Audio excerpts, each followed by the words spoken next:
Hola a todos, ¿qué tal? De este lado del micrófono para Depósito Sonoro, como ya se la saben, les saluda Leo Moreno, llevándoles conversaciones interesantes que con Benjamin David, la mente maestra detrás de la propuesta Mild Minds, quien está por lanzar a principios de enero de 2025 su nuevo álbum Gemini y está presentando precisamente ahora el track del mismo nombre. Hello, Benjamin, how are you? Thank you for your time for Depósito Sonoro, my friend.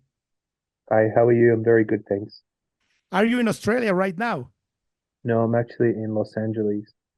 Okay, that's great. So, three songs have come out from your newest album, which is going to be launched early 2025. Teardrops in Your Eyes, and now Gemini. How are you feeling about this? Are you obviously excited, but how is your work rhythm now? What are you doing? How are you feeling? Share a little bit with us. Yeah, so just had a very big year trying to finish all of this and also another album with another project. So I feel very relieved at the moment and we just finished off the artwork for both projects as well. So yeah, it's kind of all come together and I'm feeling good and relaxed. Yeah.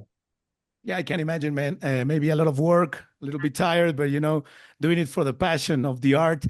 Your first album, your first official album, Mood in 2020. Now 2025, you had the remixes one, of course, and then you're gonna have your sophomore effort. Yeah. What has changed in Benjamin David from the first album and the context you launched it in? It was the pandemics, the lockdown, and now for this Gemini proposal. Yeah, so I would say with the first album, it obviously it happened right when COVID began. So there was not very much attention I could draw to the album, you know. It's like a Yeah, bad for time to sure. be saying, look at me, you know. I'm doing And things. yeah, and so we kind of just accepted that and then it kind of blew up, I think, like 1 or 2 years later. So Yeah. two, yeah. So to me, it feels like the album's from 2023 or something. So it doesn't feel like that long ago because it's been kind of peaking since then. So um, but I would say that in terms of what changed, obviously, is kind of now I have expectations to fulfill. Like when you make your first thing, you don't have any expectations.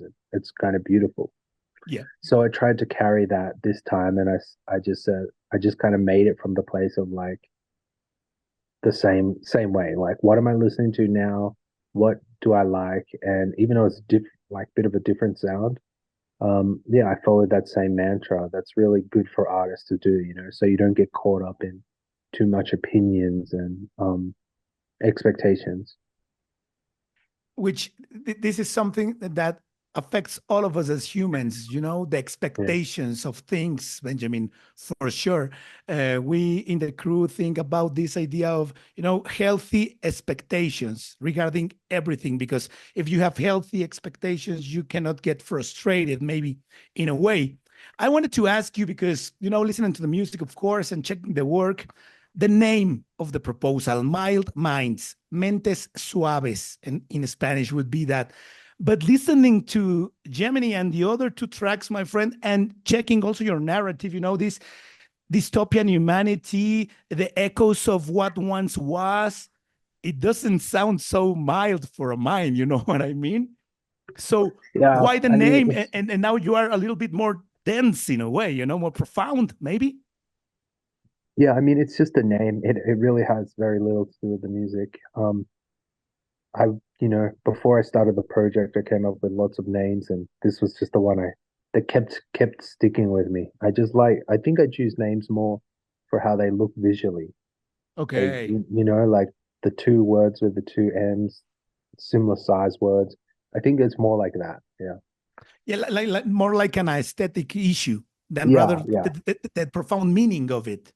Yeah. I don't think names really should have too much of a profound meaning for a project because, you know, projects change over time. So if you do something that's too on trend of what you start with, you're going to be stuck with that, you know? Yeah, So yeah, the name idea for me is just a bit more vague. yeah, get it perfectly. Thank you, man. Um, when you were young, Benjamin, what was with which music happened your musical awakening? If you remember, maybe you are from Australia. From which city? Sorry, man, you come from? From Melbourne. From Melbourne. You were in Yeah. Melbourne, little kid, and maybe in your father or mother's or family, you know, um, a room or whatnot, Yeah. and you Definitely. listened to something and you said, "This is what I want to do with my life."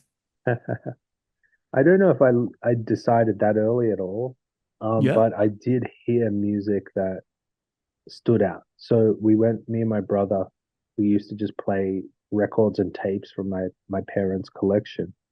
Um, Yes. and the two that stood out as the most kind of original and weird and exciting was Prince and ABBA. Oof. And so, especially a little kid, like you're connecting to something basic. So we just liked that it had all Prince had all these wild sounds in it, and there's this one song called Uptown, I think it is, and it has like a synth run that's like wow, like a zip sound kind of thing. And it was just like as a little kid, that stands out, and you kind of do a move to that sound and those kind of things. And then in teenage years, I listened to a lot of rock, but that was just kids discovering themselves. Yeah, yeah, for sure. And I think really what I came out of that era liking was more like Air and Daft Punk. My friends, my one of my very close friends, probably my best friend, he introduced me to those bands, and I just felt I had always loved music that was like had unique sounds to it, you Yeah. know. So the 80s and 70s were a very big time for those kind of original sounds, and Daft Punk and Air channeled a lot of that Your friend was synthesized French? heavy. Yeah, both French as well. No, I no, mean, I but did I mean always your feel like, friend who oh, what? recommended you Aaron Daft Yeah, Punk. He was French? no, Ah, okay, okay. yeah. As both His bands are last name French. is French though. He Okay, he that's funny. his grandparents are French. Okay. So that was like your biggest impact regarding electronica, maybe. Yeah, Daft Punk that's and what transitioned me. I mean, I remember when I was hearing like electronic music on the radio. yeah. Like I said, whenever I heard colorful, interesting things, I would I would get excited. Like I always loved the song "Music Sounds Better" without even knowing that that was by half by Daft Punk, you know. Yeah. And then I stumbled when we were using like LimeWire and SoulSeek to download music. I stumbled literally by accident across Alan Brax and Fred Falk, and Okay. I was like, "Whoa, what is this?" You know, these sounds are so good. The production is so tight. It felt like otherworldly, and so every time I kept stumbling upon these things, they would be French, you know. And For some so reason. yeah, I think there's a perfectionist nature with French and kind of a visionary nature with French music, and they all kind of knew each other in that scene. So maybe there was a bit of that too, where they had it. There was a time period where the standard was very high. Yeah. Um, yeah, and so I took a lot of influence from that originally. Okay, man. Thank you. Great answer. And I was thinking about all you were telling me, and Prince, ABBA, Air, Daft Punk. I mean, this is a beautiful melting pot of diverse creative sounds for sure. How did you approach the composition as a composer and producer? How did you approach the composition of the new album? Did you did like the same uh, kind of thing you do always, or nowadays you tried something different, maybe in a way? Yeah, a lot of it is the same because I've learned to make music a certain way, Yeah. as in not the same sound and things like that, but I tend to make music the same way, where maybe like the drums are very important to me, the emotion is very important to me. But specifically with this record, I tried to do something a little different where the whole record is a lot more consistent. So, if you listen to some of those old references I used to love when I started out making Hmm. music many years ago, it was like each song that they made was original and colorful for that album. So, for example, on Daft Punk, like I would say no on Discovery, like no song had the same sound. They were all like that had very unique samples and things like that. And so but at the same time, I've always loved consistency, like one sound across the whole album. And that this year, this year, this album was a bit like that for me, where I used a lot of the same sounds in different songs. And then the kind of concept behind it was like taking influence from a lot of underground electronic genres of the late 90s, early 2000s, R&B from that era, and combining all these like samples and sounds from that context, but putting them into a different, more emotional context. So like a lot of the sounds were Okay. sounds you'll hear in club music, but I wanted to take them out and say, okay, what if I made an emotional song with a rave lead? How does that work? Wow. Um, Yes. and take that intensity, and then take the intensity of like an R&B vocal chop and similar kind of thing. So very different from those early influences of what I grew up with. But that's kind of like what happens sometimes when you reach a limit. You hear the same thing so much. What's the rebellious thing to do? Like explore the music that you never really liked at the time. Yeah. Yeah. Yeah. For Yeah, sure. rediscover other things.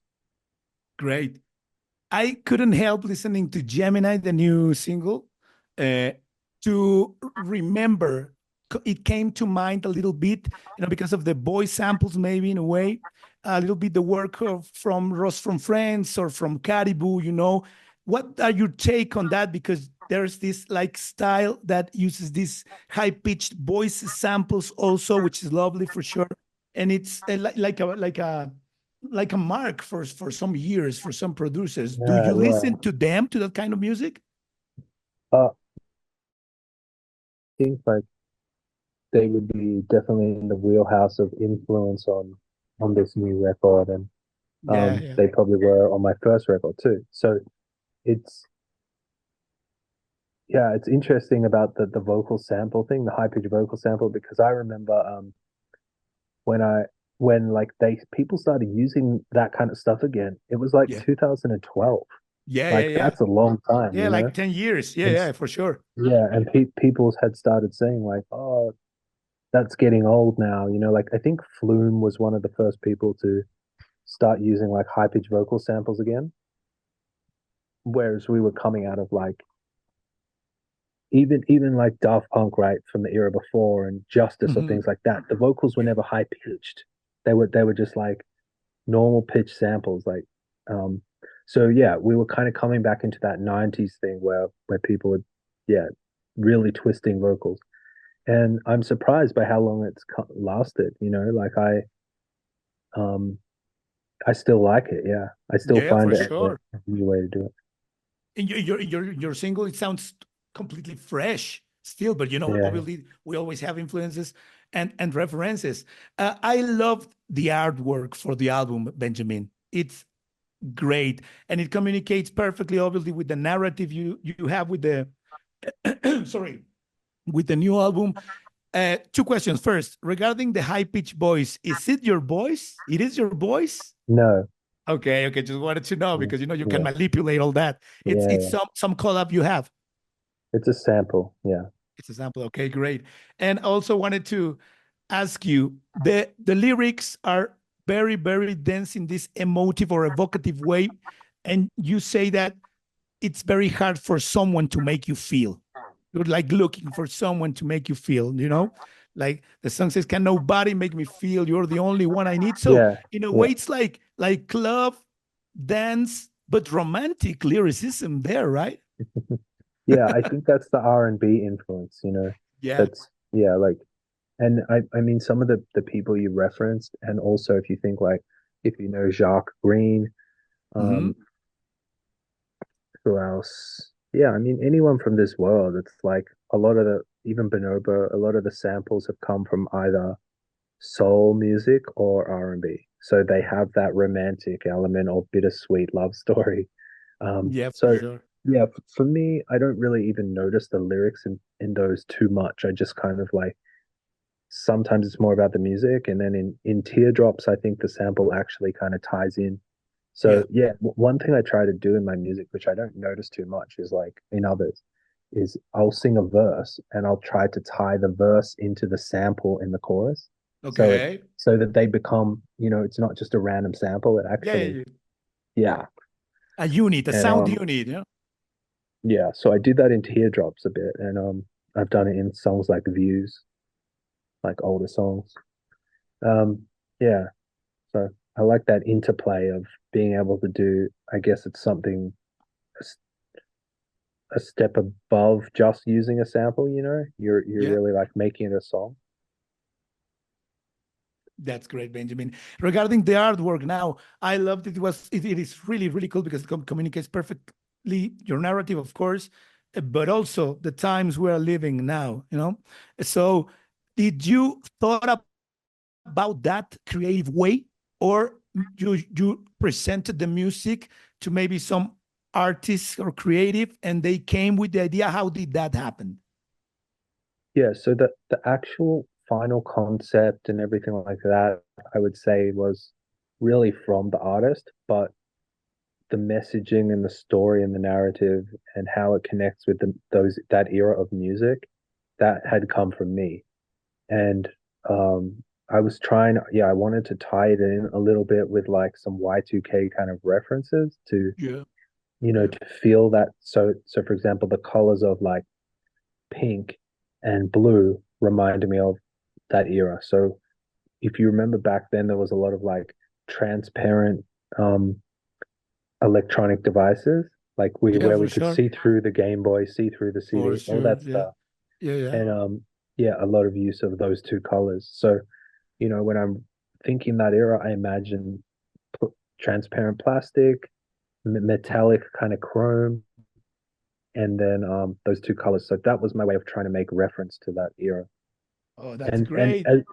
as well as also touching on that kind of dystopian um, element that we that you mentioned, where it's like humanity tying in with nature. Sometimes I use that theme a lot, and this Yeah, was more like, yeah, I remember I listening think to like, you. yeah, there's the Sorry. CRT monitor. Yeah, sorry, that like on the front cover there's the CRT monitor, which really we stopped using around like 1999, 2002. Exactly. So That's an important reference. yeah, so it's kind of reminding people of before this Yeah. time. Yeah, yeah, yeah, for sure.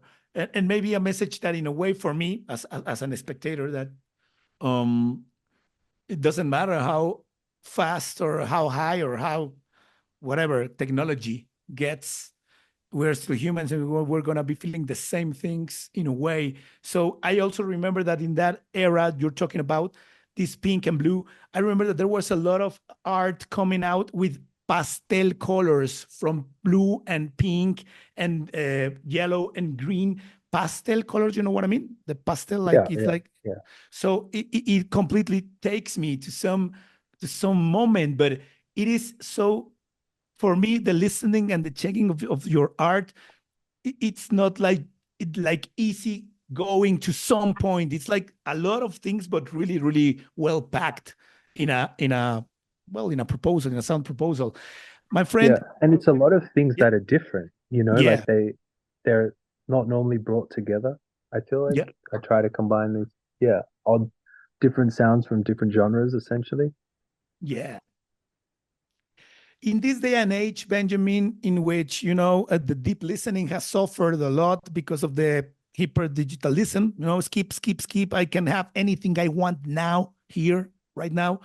The deep listening has suffered. So we always like to ask the artists and talent we talk to for a recommendation for our audience from Depósito Sonoro, an album which you will sit down, recommend, of course, and listen top to bottom without skipping anything, around complete, perfect album. Which Yeah, album would be for you? well, I would say for this year it was I'm just gonna double check the name. Yeah, yeah, for Hang sure. on. Thank you. Yeah, it's do you know Vegan? Spelled Vegan? Vegyn. Vegyn. No, my And friend. Okay. V E G yeah, Y N. yeah, that's the artist name. And then he did an album called The Road to Hell is Paved with Good Intentions. And yeah, From it's this got year, a my lot of friend? similar references. You Huh? said from this year, the It was album? yeah, yeah. And yeah, Okay. it kind of reinvigorated my album listening again. You know, like what you were Yeah. saying about people don't do that much. And I Yeah. was getting a little worried. I was like, okay, so we knew that this was happening for a long time and we knew it was coming. And we're like, okay, Yeah. so really have we just, has music just become this disposable? And then I heard this album and it showed me, no, it hasn't. Like, good albums still exist and they still come out and you can still have that listening experience. All that has happened is now we also have um we do have this quick listening disposable music as well. Yeah. But it's just but we have both. Whereas and I think in a way it's that is good because when I used to make music, it used to be so slow because of the pressure and the fear on every single song. If you were going to have a single, it better be good and better be on Yeah. the Yeah. radio. And now it's like, no, I can put like 10 singles out in 1 year. It doesn't matter. And if there's really good ones, people are going to like the really good ones. So it gives you as an artist more freedom. You can choose between those two systems. Do you want to make a really good album that lasts and everyone listens to, or are you in the mood to just make a few songs? Like Yeah. so that is really cool. And also obviously now we earn royalties from those, whereas we didn't used to really earn them from anything but sales. So now streaming, yeah, has opened that door of just having more fun as an artist. I think you'll even notice like the new Caribou record Mhm. sounds just like he's doing that. To me, that sounds like he just made an album for fun. It doesn't, like he normally really conceptualizes things a bit more. But this, yeah, the production was really loose and just like kind of smaller sounding and just like he threw it together. I mean, I might be totally just misinterpreting that. It may have been all intentional, but yeah, I do feel like a lot of artists are just having more fun with it. Yeah, without the pressure, right? Yeah, And obviously, if you have in them in your mind, like this whole concept or orchestral concept or whatnot, for saying of all that must happen, obviously you curated Gemini in a way that you will love for the listener to listen it in order, yeah, or yeah, that's not such an issue for you. yeah. The order is important for me. It happens very naturally though. Uh-huh. I don't know why. I think like I naturally put the songs that I made first near the start. So I don't I might just be in my own little bubble in terms of, hearing the perfect album order. That just might be, personal preference, but for some reason it makes sense. The order that's in makes complete sense to me and um yeah. So we gotta listen to it from top Yeah. to bottom as soon as it's ready, Yeah. February 2025. So Yeah. quickly, there's a recommendation from Benjamin. Mild Minds, Begin, Begyn. The road to hell is full of good intentions. We gotta Yeah. listen to that for our audience. Great, and it has a And did great you say name. did you say yeah, did you say the first letter V for Victor or B for Ben? I thought it was. You tell me, it's B for Victor or B for Bear? V for Victor. Yeah. Okay, Vegan. Begin, Yeah. Begin, Vegan. Begin. Yeah. Yeah, yeah.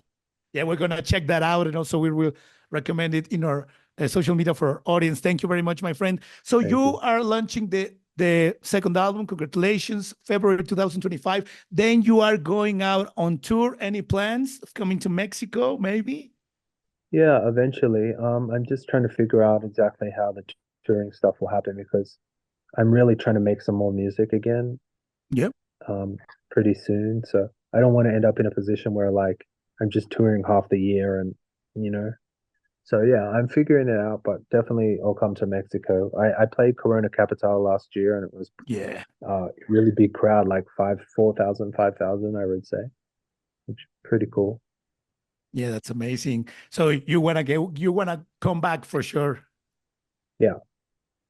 That's great, my friend. Thank you very much for your time, Benjamin. Great, great songs. Truly, truly love the art. The best of successes with your second official album. And just wanted to ask you if you are about to get stranded in a deserted island and you can just take for all your life from now on the catalog of one artist, musical artist? Which one is it? I think especially if I was on a desert island, I would be pretty happy just listening to Air. They have a big catalog, Yeah. you know. So you have to choose someone with a big catalog, yeah, Yeah, and that's great. chill. We saw them live 3 weeks ago here in Mexico. They were at the Hypnosis Festival. It was Yeah, amazing. yeah, Now, yeah. you've seen live your heroes? Uh, I I actually didn't get to see them. My friends are going to see them in Melbourne, but yeah, I won't. I sadly won't be able to do it with them. Yeah, Okay. Well, thank you very much, Benjamin David from Mild Minds para el Depósito Sonoro aquí en Mexico. We're gonna love to see you again in Mexico, man. And we're gonna be listening to the music and checking the stuff. Thank you very much, Benjamin. A big hug to LA and hope we can see you again in our country. yes. See you soon. Thank you. Thank you, Benjamin. Bye. Para el Depósito Thank you. Sonoro, Benjamin David, Mild Minds. Chequen su nuevo álbum Gemini, estrenarse en febrero de 2025. Hay 3 sencillos ya en plataformas. Cero desperdicio. Leo Moreno, gracias. Thank you. And you don't need an ID from me or anything? Okay, okay. If you can, that would be amazing, my friend. Thank you very much. Yeah. Maybe you can say the media name is Depósito Sonoro, like sound deposit in English. Yeah. Depósito Sonoro. Deposito Sonoro. Sonoro. Yes. Depósito Sonoro. So maybe you can say, hello, I am, Depósito Sonoro, listen to Gemini, whatever you feel. Okay. Yeah. Hey, this is Ben from Mild Minds. You're listening to my new single Gemini on Deposito Sonoro. Great, man. Thank you. Thank you. All right. Thank you See very ya. much. Really nice to meet you, man.